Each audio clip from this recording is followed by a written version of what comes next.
Hello friends, thanks for watching this video. And today I wanted to explain you about the how to calculate sensitivities for the long or short tranches in your trading portfolio. Uh, so so if you are planning to calculate the regulatory market risk capital requirement for the FRTB standardized approach, then you need to calculate sensitivities for each of your securitization instruments. And for that you need sensitivities for all your securitization asset classes, whether residential mortgage backed securities, commercial MBS, or collateralized loan obligations, asset backed commercial paper, or ABS auto loans or ABS credit cards. Okay, for all of that you need CS01, okay, which is the sensitivity to your credit spread. Okay, and obviously you need the GIR delta, but this video is focused on CS01. Okay, so and this is non-correlation trading portfolio. Okay, it is so there are three categories for the credit spread in the FRTB standardized approach. One is the non-securitization, okay, which are your normal corporate bonds, uh, like uh, like Caterpillar, like Apple, big FMCGs. Okay, they issue corporate bonds, and there are other. So that is the non-securitization, and there are some securitizations like ABCP, MBS, mortgage-backed security, commercial MBS. Okay, so these are your securitizations. Okay, so I am talking about that today, and let me show you my portfolio. So that will help you to get some grip on what we are talking today. So this is my portfolio actually, and if you see that yeah, so this is my portfolio, and if you see that I have many residential mortgage backed securities positions. Okay, actually three CMBS and three CLO, one asset backed commercial paper. Okay, so it has a bullet payment. Okay, and these are collateralized loan obligations, and this is credit card. CC means credit card asset backed securitization, and this is auto. Actually, this is again actually this is part of ABS only, but it is auto ABS. So that's the point, auto ABS. And I have assigned bucket to each one of them. If you see here, so there is a bucket assigned for each one. Credit spread risk, securitization. So these are the buckets. And yeah, so this is my portfolio. I will like to go to the next point, and I wanted to show you my market data. Okay, SOFR data. So it will take only a second. Okay, let me show you my SOFR data. So this is my security overnight financing rate. So this is my SOFR curve, for which the banks lend to each other in the US in the overnight market. And I have all the 10 regulatory tenors. Okay, if you see, these are all the tenors, so what was it? Actually, so I wanted to show you the so now you have the base curve. Okay, so this is the risk-free rate curve, and on top of that you need the OS overnight, sorry, option adjusted spread data. So let me show you that. So this is the tranche curves. Okay, so I did not have any of the spreads. Okay, so these are the spreads for each of my instruments. Okay, how many instruments I have around like 15 instruments. Okay, I did not have these spreads. So this data is not readily available. Okay, it is only available through some brokers. So I had to construct it, and the methodology I adopted is based on some base curve. Okay, so this is called 5-year base curve. Okay, so this is the methodology I adopted, and it is based on calibration techniques. Okay, so there is a technique, okay, which is it is based on this methodology. Based on that you derive these base curves, and then there is some thinness spread. Okay, thinness, and thinness is nothing but your detachment point minus attachment point. Okay, so attachment point is the point at which your tranche actually connects to the down. and detachment point is the upper point. Okay, so detachment point minus attachment point, so this is the thickness. Okay, thickness thinness of that, and these are actually your SP, I mean so this is the thinness curve. And okay, sorry, yeah, this is the attachment minus detachment, so that I was talking about. Okay, so I have the ratings for each of the instruments. I have the pool, whether it is RMBS, CMBS, or a CLO, or a credit card ABS, or auto ABS. So these are my security IDs, and these are my IDs. And I have ratings, attachment, detachment, remaining maturity, and there is also one amortization factor. Okay, it depends. So every fixed income security, okay, it amortizes to certain extent. For example, ABCP does not amortize. Okay, it pays everything in the end. It is a single bullet payment. But most of the securities like RMBS, they have some amortization factor. Okay, CMBS, they have some amortization factors. And then yeah, amortization means paying back the notional. Okay, and so based on these things, based on three things like weighted this base curve, your thinness, how thin or thick your tranche is. Okay, so this is the spread. Based on that, I have created these spread for credit spreads at each tenor for all of my instruments.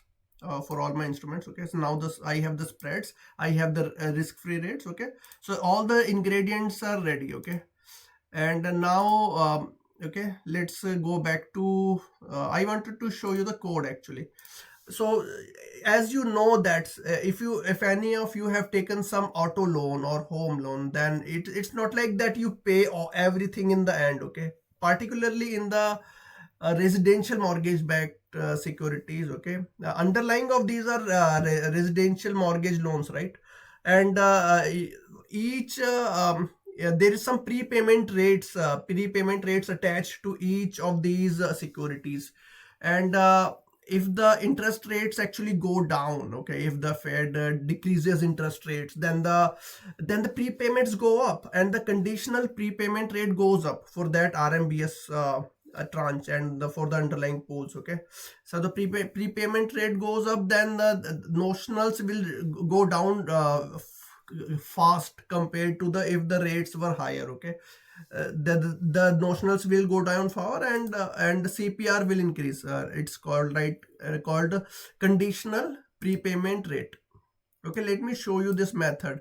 So this method, this Python file, it is created specifically to calculate notionals for securitization tranches. Okay, notional vectors.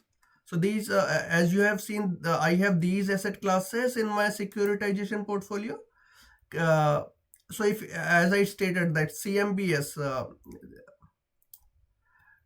yeah, for the commercial mortgage backed securities, they pay at the final maturity. Okay, at the full payment at the maturity. And for the CLO, like, there is a reinvestment period. Usually it is 5 years.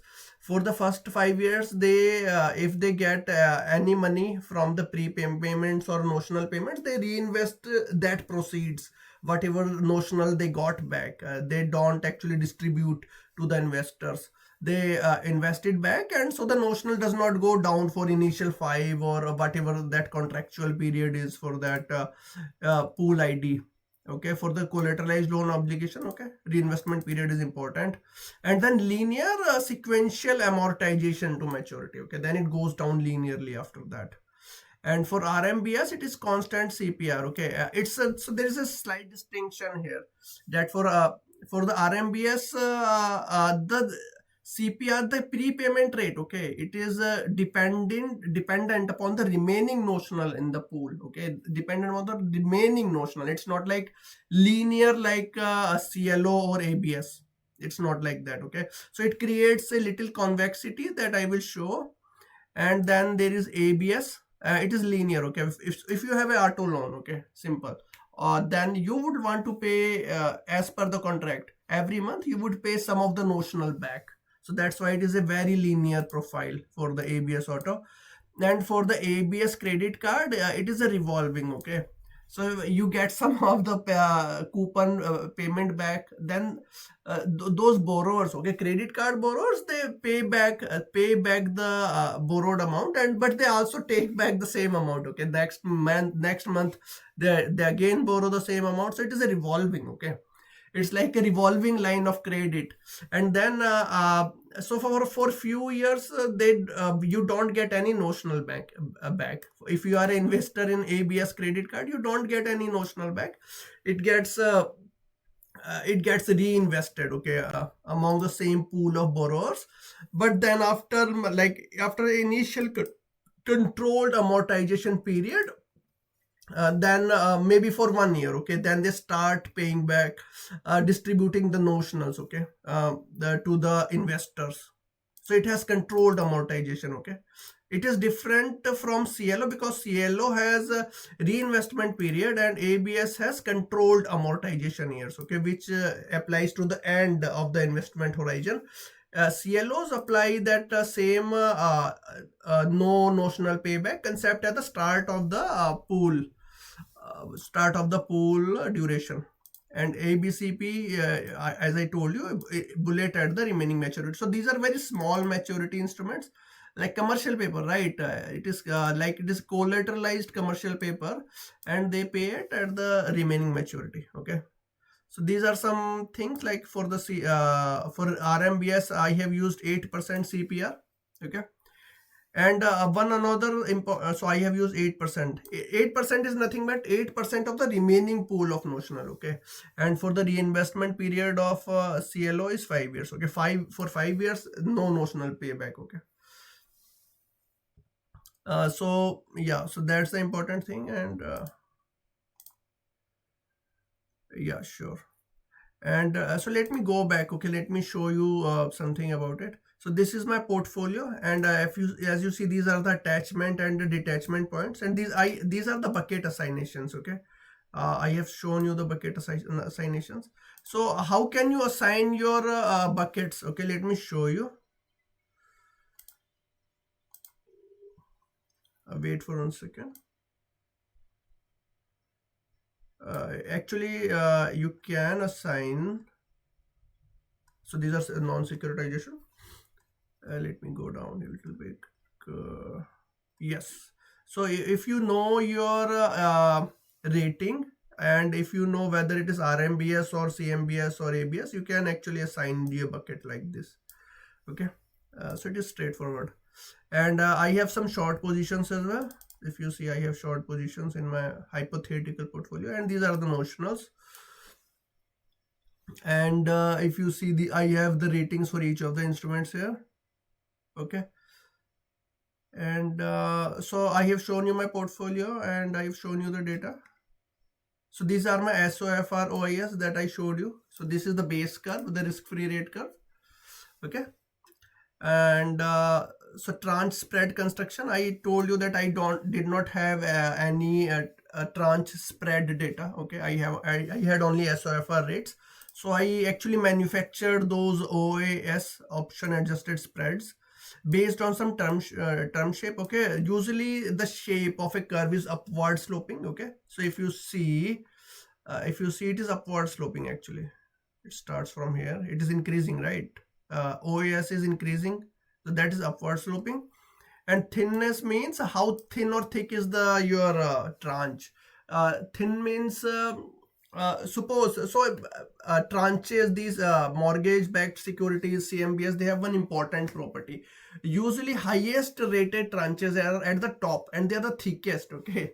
Highest tranche rated, thickest, they are at the top. Lowest rated and the thinnest, they are at the bottom. For example, the equity tranche is at the bottom, okay. It is the thinnest tranche, okay, and the lowest rated, or maybe non-rated. So that's the main point, okay. So yes, it is important to know what is your base curve, what is thinness spread, and then you calculate these values, okay. And so these are the spreads for each of my asset classes, okay. I have 6 asset classes, and these are the spreads for each of my asset classes. And this I already explained you that for the CMBS commercial mortgage backed securities in which the collateral pool has like commercial loans, so they pay back the notional at the end. Actually in the end they pay back the notional. And for ABCP it is similar, okay, but there is a difference, okay. ABCP it is less than 1 year duration, less than 1 year maturity, so they also pay back at the, so these are bullets. ABS auto is linear. Each period they pay linear amount, okay. Suppose they are uh, uh, suppose the outstanding notional is 100 million, and if the payments are yearly, then each year they will pay back 25 million, okay. So but these are modeling assumptions, okay, these are modeling assumptions.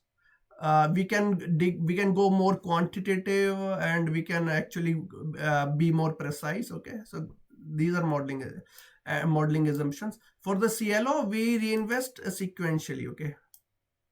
So for few years we reinvest, and then we there is a linear amortization after that, okay. For credit card it is revolving, okay. uh, as I told you, right, for few years the borrowers actually pay back the loan on the credit cards, and then they actually again draw on the same revolving credit line. It's like a credit line. And this again, this is a modeling assumption, 1 year controlled amortization. It can be different for different credit card pools, okay. And this is for residential mortgage backed securities, okay, declining so again this will create some convexity, right, because it's not linear, okay. Suppose your bond, because it will even if I keep the CPR rate constant, this rate will I mean the notional which is repaid each year, it will change even if this I keep the rate constant, because the notional outstanding will keep changing, okay. So that's the main point, okay. So this is the amortization profile for all your my instruments, okay. So you might be wondering, why do I need amortization profile for calculating sensitivities, okay. Because I need sensitivity at each credit spread tenor. Yeah, there are 5 tenor, 0.5, 1, 3, 5, 10, okay. So I need sensitivity at each tenor, and I need notional at each tenor, okay, if I have to model it. Then that's why I need notional. As you see that this is very this is CPR is like 20%. See so much convexity, but see the notional gets repaid very fast. Notional also gets repaid very fast. And for the this is the CMBS, okay, bullet, ABCP bullet, okay, this line too. This is that line. Yeah. And again this is important, this ABSCC, so see it goes like that, then it goes down so fast. Notional gets paid so fast for the credit card. But for credit card these are also very short term loans, right. So that's why it gets paid very fast when it want it to be get paid very fast. And this is the program architecture, okay. So I told you how I get my SOFR per rates, okay, holdings and config, okay. And then yeah, then the tranche spreads, tranche spread, these are the tranche spread, okay, that I showed you. Then we calculate the sensitivity. So these are the different methods. And so this is the yeah, so that's all actually. So let me now show you actual program so that it makes more sense to you. So yeah, so this program actually nothing but the notional schedule. So how notional gets calculated for each asset class, there is a different way to get notionals. And then there's a let's go to orchestrator and securitization. So it just adds the SOFR plus credit spread, and then it bumps the credit spread by 1 basis point, and then it calculates, okay. So that's the math behind these calculations. Let me show you the sensitivity. These are the sensitivity. Yeah, so sensitivities might seem at a higher side, on a higher side, but if you see the formula of CS01, let me show you the formula. It was here somewhere. It is very simple, but seeing is believing actually. That's what I think. Okay, it will take 1 second, I think.